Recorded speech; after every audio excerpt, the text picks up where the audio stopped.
Today I'd like to talk about what we really learn in forms, or kata in Japanese karate. When I started training in Shotokan karate, it never really made sense for me why we would step in with a downward block and then step forward with a step through punch. Why stepping in and to the side, and after I blocked the imaginary front kick, which was explained, then step in again with a straight punch. It just didn't make sense from an application point of view. When I later learned short form 1 in Kenpo, that made much more sense, because as a beginner we learned to retreat and block with the front hand, to step away from danger and block with the front hand. Now, with much more practice, a thought came to mind, and the Karate-Kata, Heian Shodan, the first form of karate, was not an application-based form. It was not the reason it was created, it was not the reason why they did it.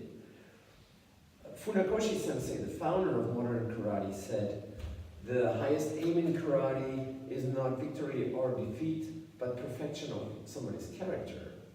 And we learn in Heian Shodan to step in and step forward, to stand straight and to conquer new ground. Now, that was developed in the early 20th century in imperialistic Japan.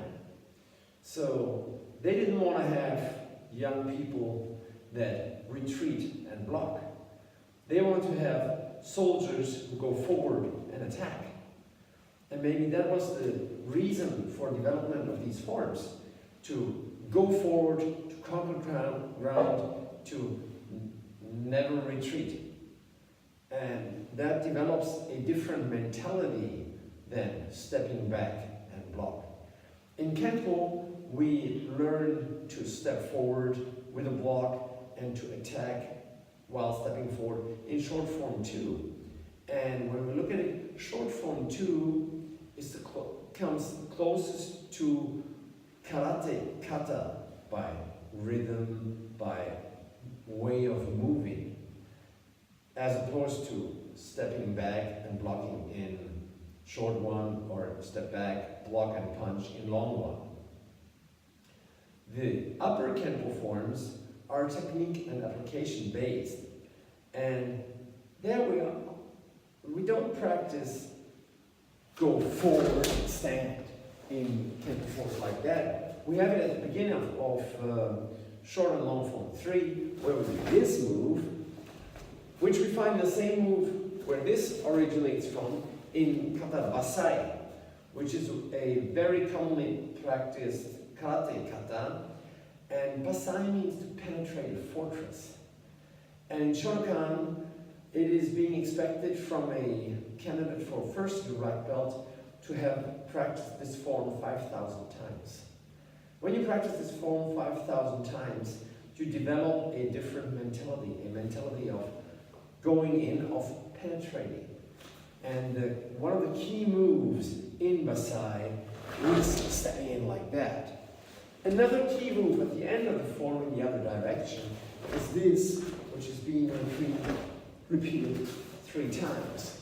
And we find the same move in short and long form 3.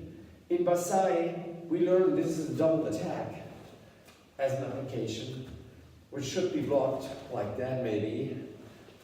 And we see, when we look at it from a realistic point of view, it's not very practical, very application-based.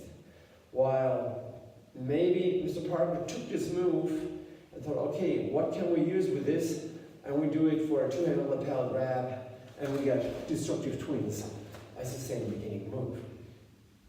So the forms in traditional karate, as opposed to Kenpo, develop a different mentality. In karate, the goal is to develop a mentality of standing your ground, going forward, and never retreat. In Kenpo, it's more application-based. It is more learning to defend yourself, which is a different goal. But maybe it's not such a bad idea, especially for young people working with children, teenagers, to teach them forms with strong stances that move in like a short form too. I don't say the form is wrong. It's just what is the emphasis, what is the goal, and where do we get when we practice this very often.